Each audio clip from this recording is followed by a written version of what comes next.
अस्सलाम वालेकुम रहमतुल्लाहि व बरकातुहू। मुअज़्ज़ज़ नाज़रीन व सामीईन, उम्मीद करता हूँ कि आप सब खैरियत से होंगे। गुज़श्ता जुमा मुबारक। और सर्दी अपनी पीक को चली हुई है। और कोशिश कीजिएगा सर्दी से बचने की, बच्चों को बचा के रखिएगा, ख़ुद बच के रहिएगा। खुश्क सर्दी है और डिफेक्टिव है ज़्यादातर। और ये अभी सर्दी बारिश हो जाए तो उसका कुछ और ही मज़ा है, लेकिन बारिश हो नहीं रही। इसलिए कोशिश कीजिएगा कि थोड़ा अपना ध्यान कीजिए, सर्दी से बचिए। और साथ में आज मेरे एक बेटे ने मुझे कोट गिफ्ट किया है, उसे पहन कर मैं ये वीडियो अपलोड कर रहा हूँ। उसका शुक्रिया भी अदा कर रहा हूँ कि थैंक यू वेरी मच। और उसके बाद अज़ान होने लगी है, अज़ान के बाद बाकी के लिए वक्त। तो सर्दी की इंतहा है, तो इसलिए मैं कह रहा हूँ कि बच के रहिएगा, बच्चों को भी बचाइएगा। मैंने जी आज ये एक सिलसिला चल पड़ा है। 5 अजला में पहले उन्होंने कहा कि जी ब्रेक डाउन हो गया बड़ा शदीद किस्म का, 5 ज़िलों में लाइट बंद हो गई और सारी रात लाइट नहीं आई। अगले दिन जाके कहीं लाइट आई है, तो उन्होंने कहा कि ये कहीं कोई ब्रेक डाउन है। उसके बाद होता है शेड्यूल लोड शेडिंग, कि जी मैप्रा, या सॉरी मैप्रा कह रहा हूँ, ये वापडा जो है ना, वो एक शेड्यूल देता है कि जी आप इस शेड्यूल के तहत फ़लाँ फ़लाँ टाइम पे अपने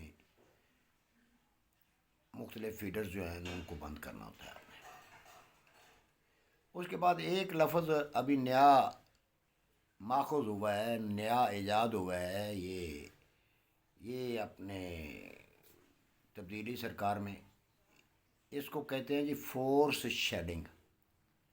फोर्स शेडिंग मतलब है कि धक्के दी लोड शेडिंग, धक्के दी, जिसका कोई शेड्यूल नहीं। और ये 2 घंटे के बाद घंटा ले जा रहे हैं। मैंने परसों से गंदम को पानी लगाया, 2 एकड़ गंदम में छोटा ज़मींदार हूँ। 1 एकड़ तो ये फोर्स शेडिंग से पहले उसको तो पानी दे दिया था, अभी दूसरे को शुरू किया परसों का। तो काश्त के वक्त बेटा गया था, उसने कोई उसको टेढ़ा बेड़ा बनने वगैरह जो है ना, वो सही मेरी मर्ज़ी के मुताबिक नहीं डाले थे। उसका अपना को प्लान था।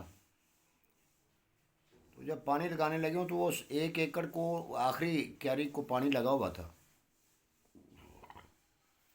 वो ऐसे हो रहा है कि 2 घंटे जो बत्ती आती है वो पिछले सारे 6 कनाल को वो पानी हो के, तो फिर दूसरी 2 कनाल का जो एक पोर्शन बनाया था या हिस्सा बनाया था, ये क्यारी बनाई थी, वो उसको लगता था।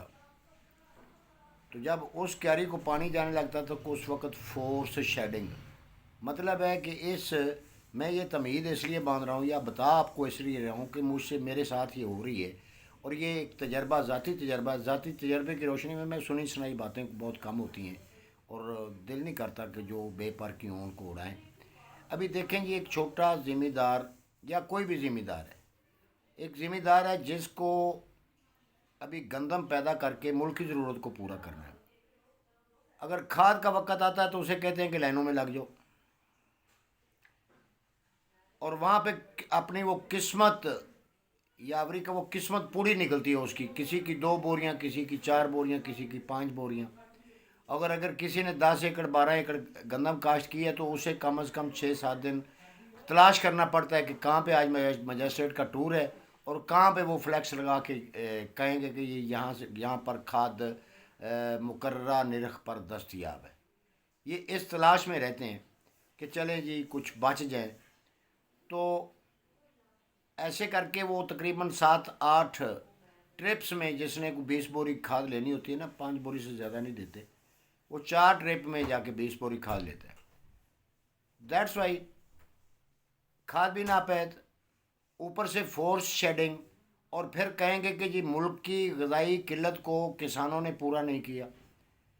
پھر یہ 1800 کے من گندم جو ہے نا، یہ چھوڑیں گے، اور ان کے جو ارباب اختیار ہیں، جو وزراء مطلب ہیں، جو کریں گے، پھر وہ امپورٹ کریں گے گندم کو، اور وہاں پہ اپنی من مرضی کریں گے. اور امپورٹ کرتے ہوئے وہ پہلے ملک کسی سے کہیں گے کہ یہ ہمیں ٹینڈر دیں، اور ہمارے ساتھ بھی مکمکہ کر لیں کہ کتنے ہمارا کمیشن ہوگا، کتنا آپ مطلب کتنے کا ریٹ ہوگا.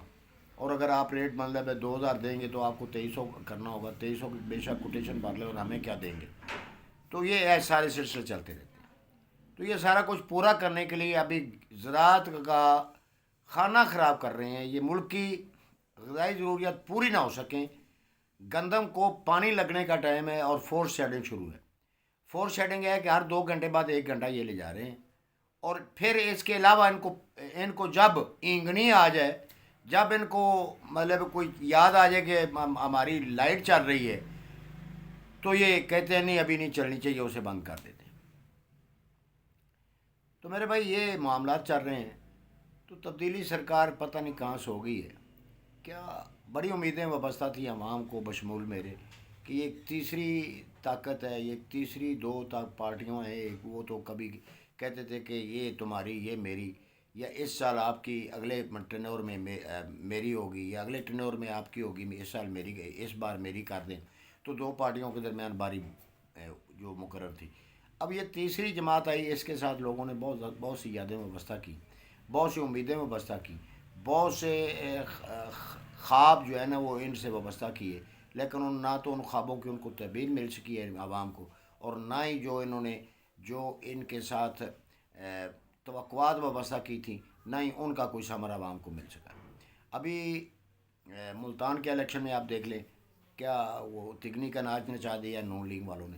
تو لے دے کے جن کو یہ 5 سال یہ کہہ کے گزار رہے ہیں کہ جو وہ چور ہیں، وہ چور ہیں، وہ چور ہیں، یہ نہیں پتہ کہ اس چور میں عوام کا کتنا کچومر نکل گیا. تو ابھی بھی کہیں یہ نہ ہو کہ وہ جو بانٹتے تھے دعائے درد دل، وہ دکان اپنی بڑھا گئے.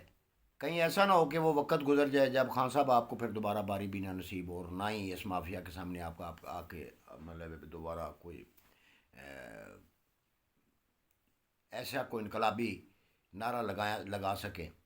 تو بہتر ہے کہ اب بھی آنکھیں کھولو اور عوام کو ریلیف دو، کسانوں کو ریلیف دو. اس ملک کے جو مخلص جو آپ اس ملک کے مخلص ہیں، جن کی ڈیول نیشنلٹی نہیں ہے، جن کے پاس کوئی ویزا نہیں ہے، جو باہر ان کی آف شور کمپنیاں نہیں ہیں، یہ وہی باپ دادا سے لے کے ابھی تک چل رہے ہیں سلسلہ جو ہے وہ 6 ایکڑ 4 ایکڑ. نہ ہی ان کی کوئی زمینیں بچے دیتی ہیں. وہ ایسے ہے نا، جیسے کوئی ایک سیلر لگ جائے آج تو اگلے سیزن میں وہ بچہ دے دیتا ہے، وہ چھوٹا شیلر لگا دیتا ہے یا کوئی دوسرا شیلر لگا دیتا ہے. تو یہ کسان تو بیچارے وہی ہیں جو موروثی مل رہی ہے اس کو ہی چلا رہے ہیں. وہ تقسیم در تقسیم ہو کے جہاں تک ہے وہ اپنا پیٹ پال رہے ہیں، اور ساتھ میں ملک کی غذائی ضروریات جو ہیں وہ پوری کر رہے ہیں. تو خدا را اس کی طرف دھیان دیں اور اپنا خیال رکھیے گا، سردی سے بچیے گا. السلام علیکم.